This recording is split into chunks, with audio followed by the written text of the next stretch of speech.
Good morning, everyone. Today, we're celebrating National Mentoring Month. We want to highlight that unique relationship between a mentor and a mentee. We want to say thank you to all our mentors who actively encourage their mentees. Our organization, the Mentor Ring, is based in the United Kingdom, and we have a huge active role in mentoring individuals or groups of people with regard to education, employment, health and well-being, and community cohesion. If you want to find out more about our organization, please head over to our website. It's www.mentoring.org.uk. Now, today, we're actually highlighting the challenges that can come up between a mentor and a mentee. We've got several speakers, so without further delay, I want to introduce you to Sujatha Taladi. She's our CEO and also one of the co-founders of the Mentor Ring. Over to you, Sujatha. Thank you, Maxine. Good morning, all of you, and welcome again. Thank you for joining. Mentoring individuals to help reach their goals can be very, very rewarding, but at the same time, challenging endeavor. Let me share some of the common challenges associated with mentoring. That's our topic today. The first one is diverse goals and needs. Individuals may have a wide range of goals and needs. As a mentor, one should be adaptable and able to tailor their guidance to each mentee's unique situation. That's a challenge. The other one is limited time and resources. Mentors are often busy. They have got busy schedules, and finding sufficient time to dedicate to mentoring can be a challenge. Additionally, mentors may have limited resources to support or to offer support to the mentee. The third one is communication barriers. Effective communication is crucial in mentoring relationships.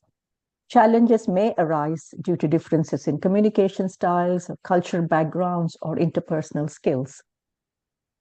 The fourth one is lack of clarity in goals. All of us have got some goals, isn't it? So mentees may not have clear understanding of their goals and how to achieve them.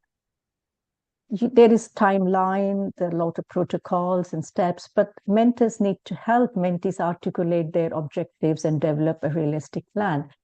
Most mentees want overnight, they want to reach their goals, but it needs a lot of clarification, loads of steps. The fifth one is resistance to change. Mentoring often involves guiding individuals through professional and personal development, which may require them to step out of their comfort zones. Some mentees may resist change, making the mentoring process more challenging. The next one is a very common one, mentor-mentee mismatch. All mentor-mentee pairings or matches are successful. Mismatches in personality, communication skills, communication styles, or goals can hinder the effectiveness of mentoring relationship. The seventh one is balancing support and challenge.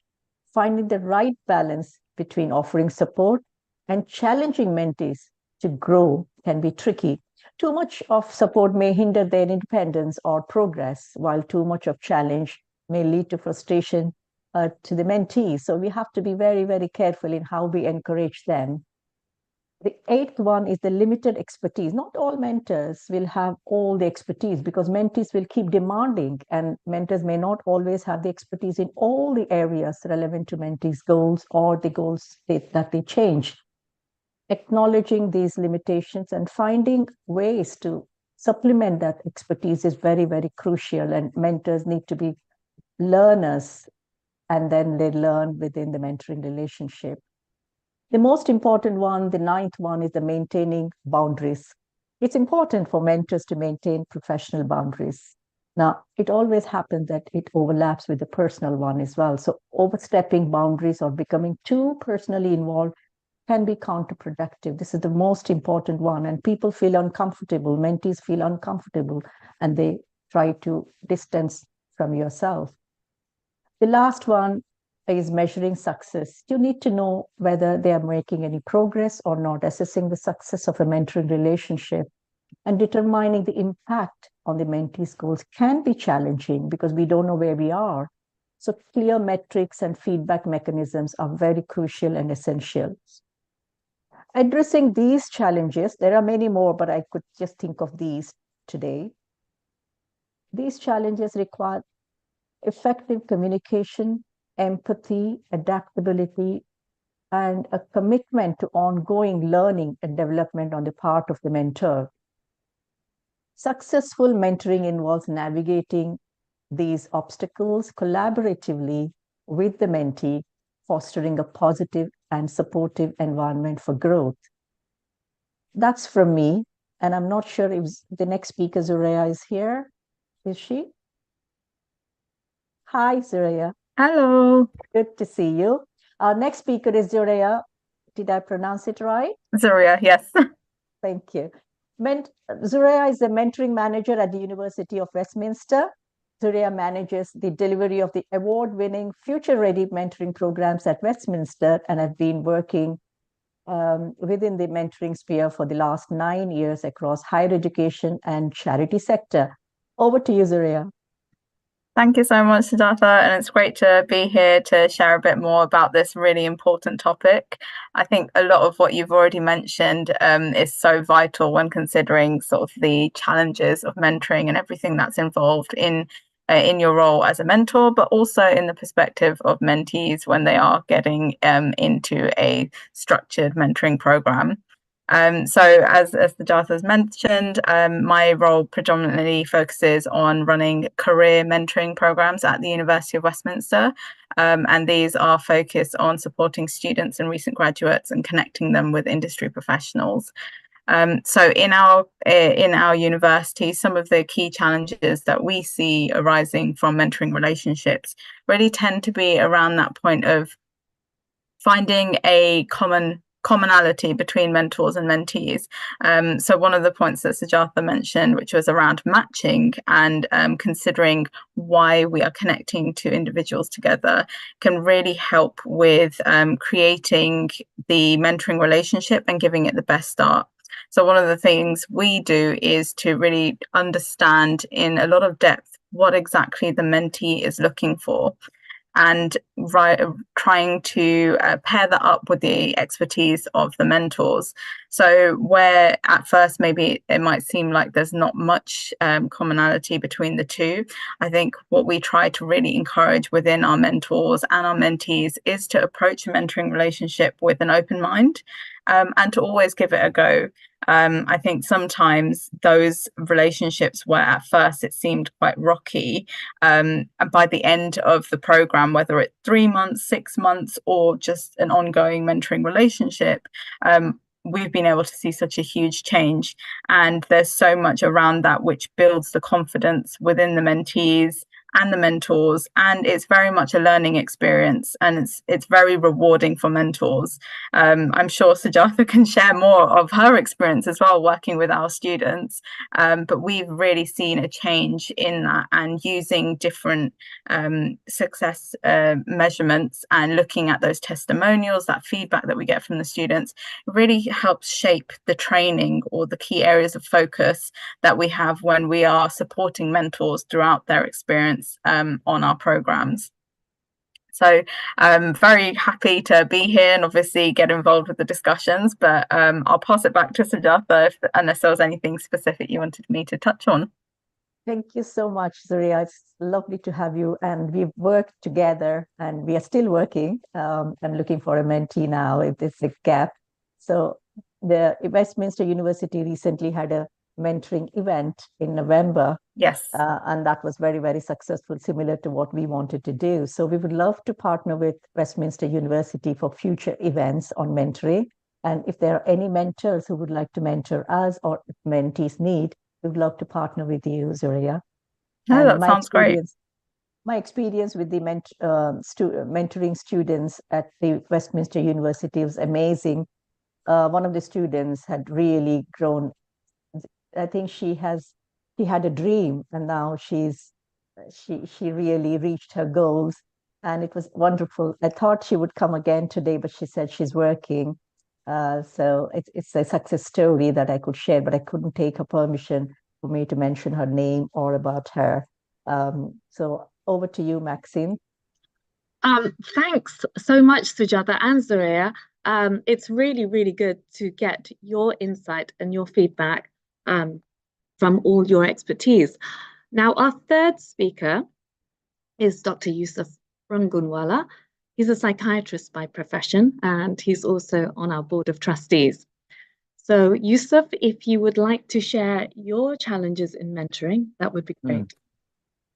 Hi, everyone. Sorry, I joined a little late, so I think you had already started the meeting by that time.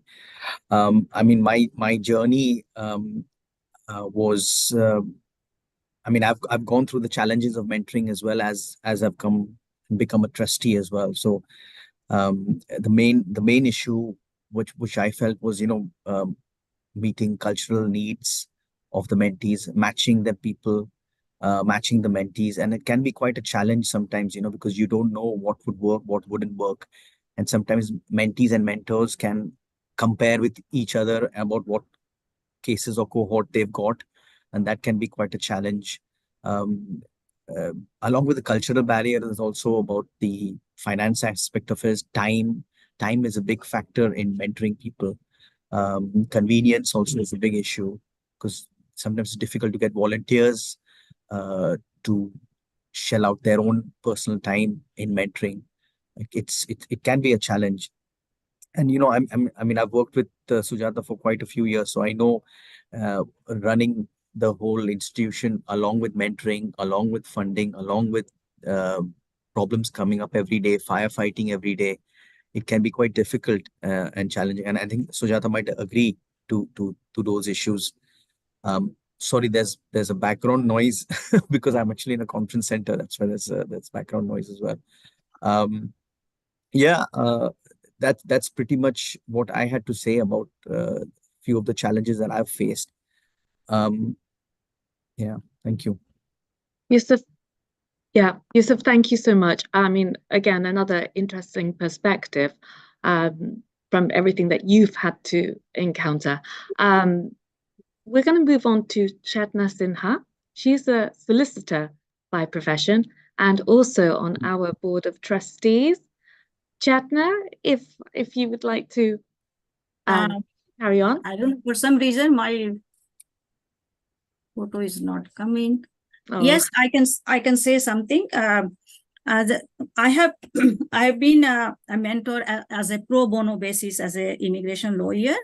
And the main challenges I have faced, because the mentees are in a desperate situation to have their legal rights get it done as soon as possible because of their time, because of their uncertainty of their life planning, uncertainty of their finance and all sort of thing. But at the same time, we have to follow the protocol. So while you are following the protocol and it's taking longer than expected, they get very much upset about it. And I always feel very challenging how to handle this situation, because decision is not in my hand. Decision is in the home office or police of station and this and that. So I always find it that towards the end, they get a bit upset about it because of the time, because of the challenge, because of the protocol, all sort of thing. So that's a big challenge I can face and I have faced in the past. But other than that, I can't see anything. But what Sujata has said about so many kind of thing, and Zuria, Yusuf, you have all said. So yeah, it's all part of things. It's the same thing, because I'm also I faced it in the past, that time is the crucial for immigration point of view, because they suffered a lot for years and years, which I can see. But yeah, we can only cooperate with them, guide them and this. So yeah, from my point of view, this is the only challenge I have faced so far. Okay, thank you. And I've been on the board for quite a long time with Yusuf and me, the board member since long, but I came out in between, but again, I have joined. So I'm happy Sujata called me back. Thank you, Sujata. Thank you. Chetna, and it's wonderful to have you back. I just want to say, yeah, it can be very demoralizing for mentees when there are factors completely out of your control. Yeah. Okay. Well, I'm going to introduce you now to Tissam Lakiki Tamsani. Apologies, Tissam, if I pronounce your surname slightly wrong. Anyway, Tissam is a tutor who facilitates our ESOL classes, and she's had extensive experience with mentoring groups of women. So Tissam, if you would like to highlight any issues that you feel you might have had with mentoring. Oh, thank you, Maxine. Sorry for my voice. So just to have like a quick idea about the ladies that benefit from our course, they're all ladies. Most of them Arabic ladies coming from Yemen, Sudan. There are ladies who moved to the UK recently. Some of them less than a year. So can imagine that these ladies are facing like challenges related to immigration status, to access to services, housing, children's education, etc. The challenges that we face are related. So I would like to mention two challenges. The first one is related to the need of balancing mentoring with overdependence. Which means like we need to provide advice, guidance, and support to these ladies, but without creating a situation of complete dependence on the mentor. Like simple example I'd like to speak about is when we had these ladies last year. This is our second year of our English class. The first thing the ladies need to do is to complete the registration form. So it was something new, they didn't know how to do. So we need like to support them in filling and everything. But this year, when they had to fill the registration form again, these ladies should have reached a level where they would be able to do it by themselves. This like simple example. The second challenge is related to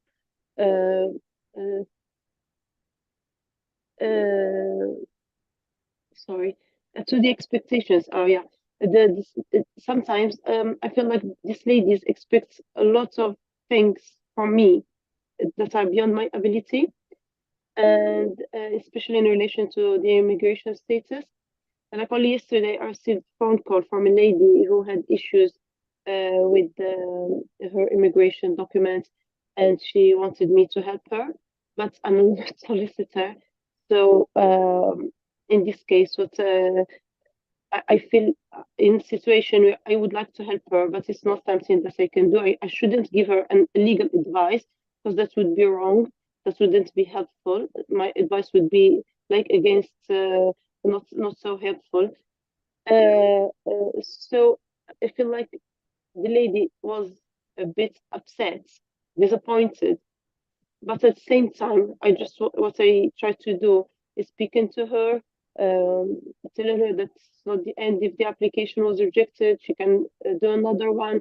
This doesn't mean that the next application would be rejected as well. She just needs to see things that have been wrong in her application, and advise her to speak to a solicitor. So these are the challenges. But this doesn't mean that the experience is negative. At the opposite, it's so rewarding, and I can see through these months that the confidence in ladies have grown so much. They're so happy. They're so willing to be more independent, and yeah, it's positive experience. Tissam, thank you so much for that honest perspective. Yeah, it is important that mentees don't become overly dependent on us, and we acknowledge our limitations. So I'm glad you highlighted that. Okay, moving on to Ruby now. Rubina Rishi, she facilitates our yoga practice sessions every week, 4 days a week. Ruby, would you like to explain the challenges you might have experienced as a mentor or as a mentee? Hi, everyone. My name is Rubina Rishi. Thanks for inviting me to talk about my experience as a mentor. My activity with the mentoring has enabled me to engage with the group of women, which is really rewarding. I have also started mentoring individually. In my experience, the most important quality of mentor include being a good mentor include trust, honesty, two-way communication, and respect. My biggest challenge was gaining the trust of the group of women who I mentor, especially as the mentoring happens mostly online. First, I had to show the group that I was competent in my field and that I was dedicated to their development. As the people I work with, they are from all the different countries.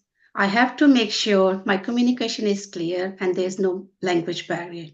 If somebody doesn't understand, I want my mentees to be comfortable enough to ask me again. I feel I need to establish the expectation. I have to be realistic and about the time I have and what I can do in it, so that my mentees don't depend on me. I have really good relationship with my group, and it's really important this is maintained. Thank you. Ruby, thank you so much. Yeah, gaining trust from our mentees certainly does take time, and yeah, it's good you said that. Right, last but not least, we have our colleague Shauna, who's going to explain the challenges from a mentee's perspective. Shauna? Hi, Maxine, thank you. Hi, all morning. I'm Shona, and I work here at the mentoring. As a mentee, I've encountered several challenges. Initially, I didn't know where to get the right support. It can be intimidating asking for help when your mentor is busy. However, once you've developed a good rapport with your mentor, it isn't as much of a problem to ask for help. This does take time, and I didn't want to be too dependent on my mentor, as I know there are boundaries. For me, it took time to trust someone, to overcome my fear of being judged, and finally, to overcome my lack of confidence. The most important challenge for me is communication. If it's not effective, there can be consequences later on. So it's really important that communication is clear. If I don't understand, and I will make it a point to ask my colleagues to reiterate again what they are saying. We've all got different communication styles. I've realized that I can come across as quietly spoken, which can be an issue, as my mentor might assume something else, and this can lead to confusion. Taking ownership of my personal development is an ongoing challenge. I realized I have to take responsibility for my learning and growth. I have to remain self-motivated and continue to take proactive steps to seeking guidance and feedback. Receiving constructive criticism and feedback is important, but it's challenging because it highlights my weaknesses. I've realized I can't take it too personally. Also, it's from people who generally care about my progress. And if there's anything that a mentoring relationship should be, is that it has to be honest. That's Shauna, thank you. Yeah, honesty is a biggie. And you've been really honest from a mentee's perspective as well. Now, you've highlighted that it's really important that we have effective, clear communication, that on the part of mentors and mentees, we know our boundaries and we acknowledge our limitations. These are all huge factors. From my personal perspective, I want to add that my challenge is trying to give hope to people when they're feeling quite low, especially people who have got ill health or have got economic difficulties. However, I find that a listening ear, a smile, some gentle words of encouragement goes a really long way, and it symbolizes some genuine care. So with that, I want to say thank you to Sujatha for mentoring members of our team. with all her experience. And I'll leave it to you, Sujatha, to say a final few words. Thank you. As we conclude this inspiring mentoring hybrid event in celebration of National Mentoring Month, I'm filled with gratitude and admiration for the collective commitment to shaping future generations.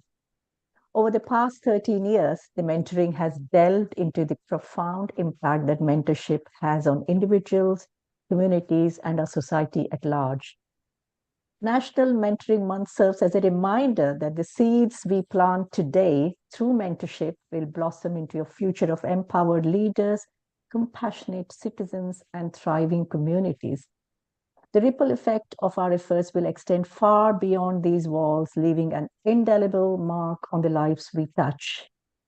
I want to express my heartfelt gratitude to all the mentors, wherever they are, mentees, the staff at the mentoring, organizers who have made this virtual event a success. Your dedication to the mentoring cause is a driving force behind positive change, and together we are building a legacy that will endure for generations to come. As we celebrate National Mentoring Month, let's embrace the opportunity to not only be mentors, but also to be lifelong learners, recognizing that in the exchange of guidance and wisdom, we collectively create a tapestry of support, growth, and shared success. Thank you all from all of us at the Mentoring for joining us today and sharing your experiences. Bye-bye.